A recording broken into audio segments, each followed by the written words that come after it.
dia, meus amores. Vamos para mais uma aulinha de geografia. A aulinha de hoje a gente vai falar sobre os rios, os percursos que ele faz durante a sua trajetória, a nascente, a foz, o leito, como que é o percurso, profundidade do rio. Então vamos prestar bastante atenção, é uma aula curtinha. Depois a tia Rê vai pôr algumas questões para ficar mais fácil, para ficar separadinho por conteúdo para a gente estar estudando, tá legal? Então, vamos lá. Aí, na página 12, vamos abrir o livro de Geografia. Os rios e as paisagens brasileiras. A sobrevivência e o desenvolvimento de muitas civilizações estão associados à existência dos rios. Bom, pessoal, pelo que a gente já estudou em ciências, em geografia, em história, principalmente em história, quando as pessoas vão procurar um lugar para morar, estavam na época da colonização, eles sempre faziam caminhos aonde estavam presente um leito de um rio, um curso de um rio, um curso d'água. Porque aonde há água, há vida, né? Então, pode reparar que toda cidade próxima dela tem um rio que vai servir para estar abastecendo a cidade. Então, as próprias cidades foram sendo colonizadas próximas de rios. Além do que, o rio, ele vai, além de saciar a nossa sede, ele vai contribuir com a nossa higiene, ele vai contribuir com o preparo do alimento, com o trato de animais, no caso, para dar água para o gado ou para cavalo naquela época. Até como fonte de alimento, a gente não retira os peixes dos rios, né? Além de nos proporcionar também lazer. Podem reparar que quando tá calor, quando tá muito quente, a gente vai à procura do quê? Ou de uma cachoeira, de uma piscina, de um rio, a gente vai para uma praia. Para quê? Para usufruir daquele momento de lazer. Então, a água é essencial à nossa vida, né? Então, a água tem uma importância muito importante na nossa vida. Além de ser fonte de abastecimento de água e produção de energia, os rios nos permitem pescar, navegar, brincar e etc. Mas antes de servir ao ser humano, eles são elementos naturais, com forma, estrutura e dinâmica própria. Ai, tia, mas você falou naquela outra aula que o homem desvia percurso de rio? Sim, o homem ele pode desviar a trajetória o curso de um rio, ele pode construir ponte em cima dele, só que não tem como a gente criar um rio. O rio, ele é um elemento natural criado por Deus, ele é uma fonte da natureza. Então, aqui embaixo, a gente tem um esqueminha que vai explicando passo a passo, desde o local aonde tem a nascente do rio, até a foz, que é o local aonde ele vai desembocar, que ele vai desaguar. Então, vamos lá. Curso ou leito de um rio. Curso ou leito de um rio é o caminho que um rio percorre da nascente até a foz. Nascente ou cabeceira é o local onde surgem os rios, os quais nascem de pequenos flertes de água das chuvas. Afluentes ou tributários são rios menores que desaguam no rio principal. Margem é a superfície terrestre que fica de um lado e de outro do curso do rio. Foz é o local em que um rio deságua em outro rio, lago, mar ou oceano. Gente, esse esqueminha aqui reproduz perfeitamente o esquema de como se compõe um rio. Nas páginas seguintes, a gente vai ter algumas perguntinhas para serem respondidas, uma cruzadinha. E vocês vão consultar as respostas aonde? Nessa página aqui, vai estar tudo aqui na página 12. Vamos então agora para a página 13. Aí na página 13, pessoal, as águas de um rio traçam seu percurso de acordo com as formas do relevo, o clima e a vegetação. Ao longo do caminho, mudam de velocidade e quantidade, que é o volume de água. A largura e a profundidade do rio também mudam no percurso, pois em alguns trechos ele é mais largo e em outros mais estreito, raso ou fundo. Assim, ele segue seu caminho, deixando desenhos na paisagem.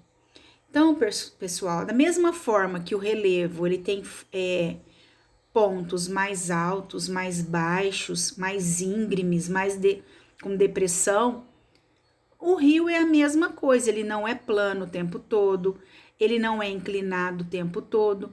Dependendo do local em que ele vai passar, o tipo de terreno, o tipo de solo, o clima, a vegetação que tem no lugar, é a forma que vai estar a margem do rio, o leito, certo? Então, serve para o mesmo exemplo do tipo de solo que vai estar nesse rio. O mangue, por exemplo, é totalmente diferente do que essa imagem que a gente está vendo aí. Então, a natureza é muito perfeita a hora que ela está expondo os elementos naturais para a gente. Olha aí, ó, as curvas formadas por um rio no seu percurso em área plana. Olha aí, ó, quando o rio está plano, nessa forma que está aí, nessa vista do Rio Negro, em Corumbá, lá no Mato Grosso do Sul, ele é reconhecido pelo nome de meandro. Agora, pessoal, nós temos aí uma cruzadinha para a gente estar respondendo. Então, vamos lá. Letrinha A. Complete a cruzadinha sobre os elementos de um rio. Letrinha A. Lugar onde o rio nasce. Olha aí quantas letrinhas tem. A pista está na página anterior. Letrinha B. É o caminho que o rio percorre da nascente até a foz. Letrinha C. Terras que ficam nos dois lados do rio. Letrinha D.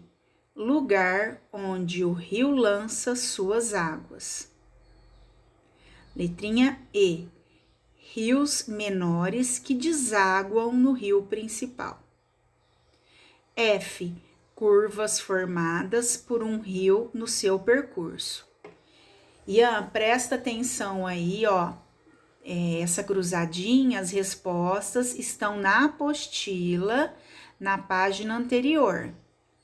Viu, Maria Luísa? Também consulta a página 12 e volta para responder aí na 13, no esqueminha da página anterior, certo? Vamos agora lá para a página 14. Aproveitamento dos rios.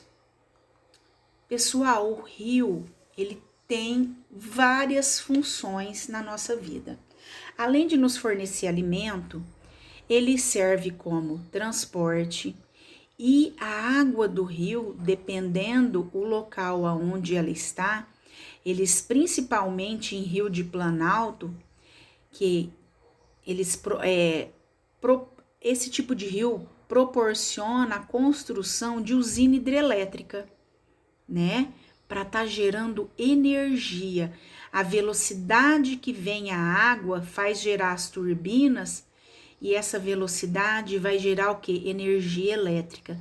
Então a gente vai ver isso, um pouquinho disso a respeito aqui na página 14. O que além de lazer, de alimento, de transporte, ele também vai estar gerando o quê? Energia elétrica para a gente, tá? Então vamos lá. Aproveitamento dos rios. Rios que percorrem relevo de planície, tornando seu curso mais lento e formando meandros, são chamados de rios de planície.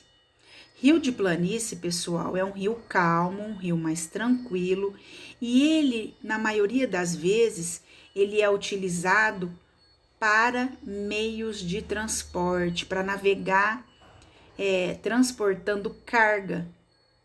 É um pouquinho mais demorado, só que o custo dele em valor financeiro, em dinheiro, fica mais barato, certo? No norte do Brasil, há cerca de 23 mil quilômetros de rios navegáveis, o que possibilita o transporte de pessoas e mercadorias para diferentes lugares. O rio Amazonas é o principal rio dessa região do país. Os rios de Planalto percorrem relevos com desníveis.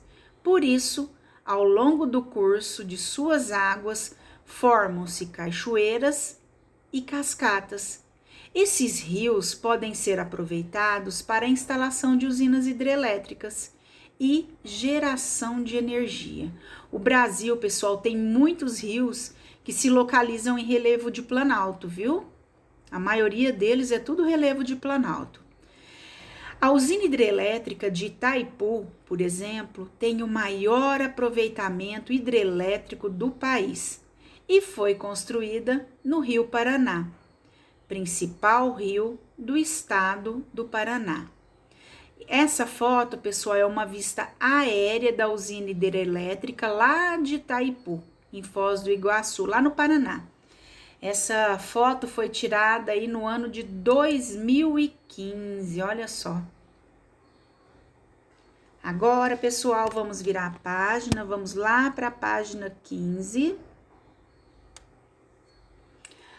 Continuando o mesmo assunto, só que agora nós vamos falar sobre o Rio São Francisco, conhecido também como Velho Chico. É um rio com muitas cachoeiras, já não é um rio calmo, esse é um rio mais agitado. Em determinados trechos dele, é um rio de planalto, e outro ele tem muita cachoeira, muita corredeira. Então vamos ver o que vai falar do Velho Chico. O Rio São Francisco, também conhecido como Velho Chico, com cachoeiras e corredeiras em vários trechos, é outro exemplo de rio de planalto. Ele percorre 5 unidades federativas.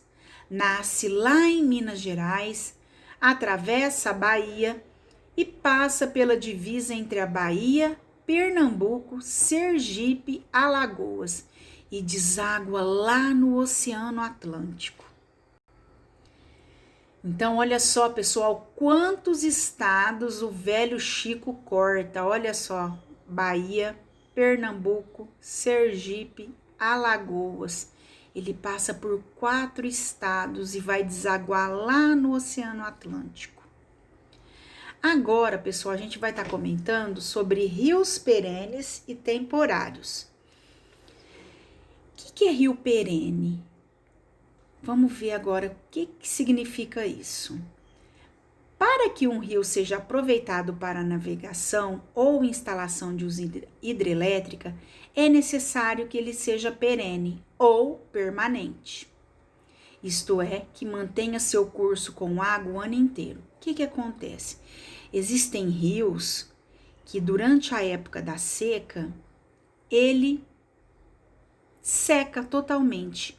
Aquele curso de rio, aquele percurso que ele tinha, desaparece por completo. E ele vai voltar, vamos dizer assim, a criar vida novamente, só na época das águas. Então, em um devido local, para a gente estar construindo uma usina hidrelétrica, a primeira coisa que eles fazem é um estudo, é uma pesquisa de vários anos para ver como é que funciona o curso daquele rio, o clima da região, para depois estar disponibilizando de um capital, porque fica muito caro para construir uma usina hidrelétrica.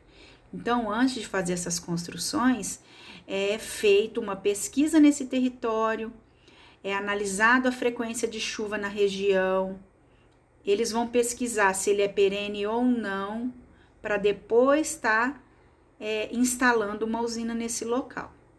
Saiba mais, o Velho Chico é um recurso hídrico muito importante para os habitantes do Nordeste.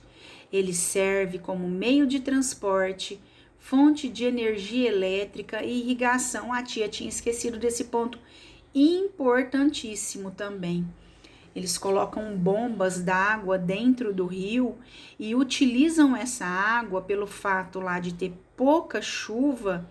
Eles bombeiam essa água do rio e usam para irrigar a plantação. Porque como lá a chuva é bem escassa, é bem pouca, eles retiram a água do rio bombeando e usam para estar aguando as plantações que eles fizeram. Aí do lado, a plantação de frutas irrigadas com a água do Rio São Francisco, em Lagoa Grande, Pernambuco, no ano de 2018. Aqui embaixo agora, pessoal, a gente tem uma carta enigmática, né?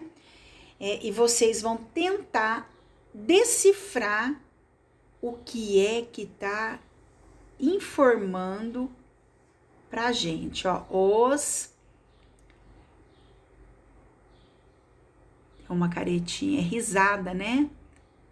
Então, vocês vão decifrar olhando os códigos, os desenhos, mais as informações de algumas palavrinhas que tem aí, e vão estar colocando para mim, ou em cima do enigma ou embaixo, o que significa, que mensagem, que informação que essa carta enigmática tá passando aí pra gente, tá? Pode ir completando aí.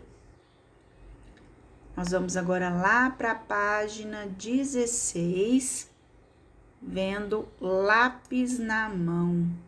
Olha que legal, nós temos uma tirinha de HQ aí, ó. Leia a tirinha e depois responda as questões propostas.